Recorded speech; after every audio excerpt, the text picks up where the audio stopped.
breaking news of the last few minutes. The Queen has given royal assent to the bill to trigger the process for the UK to leave the European Union. It is therefore an act and therefore in law. Well, with me is Mr. Brexit himself, Matthew Elliott, the former head of the Vote Leave campaign, now a senior fellow at the Legatum Institute. He's been looking into populism and the Netherlands there. But first of all, I'm sorry we don't have any champagne for you, but this is a moment of celebration for you, is it? It's a big moment of celebration, and now I can't wait for the Prime Minister to actually trigger Article 50 itself. What do you think it means? I think it means it's the start of, well, obviously a two-year process, up to two-year process of negotiating exit from the EU. I think everything has gone remarkably well so far in terms of the economy, for example. We haven't seen the project fear that people talked about. We haven't seen recession or higher unemployment. And actually, I think from what I've picked up from the other member states, they're actually keen to have a positive negotiation to make sure that there's a deal that benefits both sides. So actually, I think we're in for a very positive 2 years. Do you think the Brexit vote was part of a tide of populism in which one would also put Trump and these other European movements you're studying now? Well, I've been looking into this at the Legatum Institute, and all of them are slightly different to each other. I think they all share a similar theme of rising up against the elites, against the establishment. And of course, taking back control was the slogan we had at Vote Leave.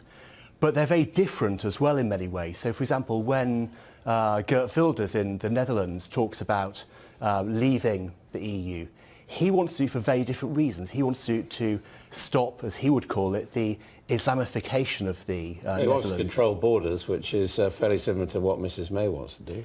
He does want to control borders, but I think there's a very different motivation to stop Muslim immigration, whereas in the UK, it was much more about sovereignty, about who makes decisions. Do MPs make decisions or unelected bureaucrats in Brussels? So very different motivations.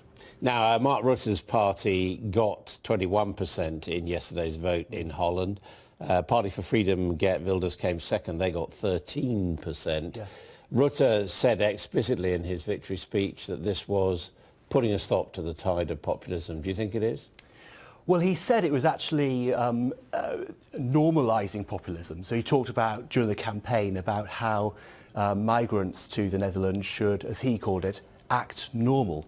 And then, of course, over the weekend, we had some fairly tough actions from him, preventing Turkish ministers from speaking in the Netherlands. So he's been pushed in a populist direction. He's absorbed some of the populist pressures from the Freedom Party, I think.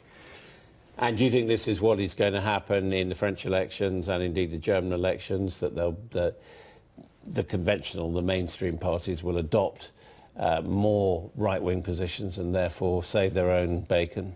I think we could see some of that. Now, of course, in the French presidential election, that's much more similar to Brexit and the US presidential election in the sense that the final round is a two-horse race. In the Netherlands, of course, they have a PR system.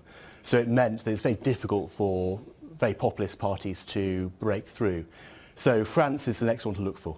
If the choice is between Emmanuel Macron and Marine Le Pen, who would you want to win? I'm interested in actually looking at the race themselves and what's motivating voters.